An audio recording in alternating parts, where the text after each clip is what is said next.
पर्व न्यूज। आरंभ एका नव्या पर्वाचा।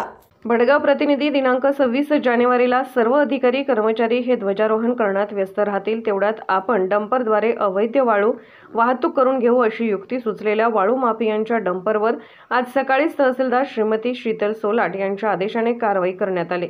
भडगाव तालुक्यातील वाघ येथील गिरणा नदी पात्रातून दिवस रात्र बेसुमार अवैध वाळू वाहतूक चालू आहे।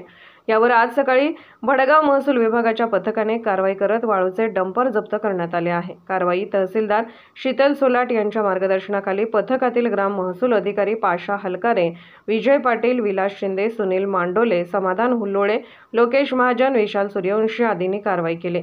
यावेळी वाळू माफियाने हुज्जत घातली असता भडगाव पोलिसांना घटनास्थळी बोलावून डंपर ताब्यात घेतले। यावेळी police head constable Sanjay Patil, Datta Patil, चालक संभाजी पाटील आदी पोलीस उपस्थित होते।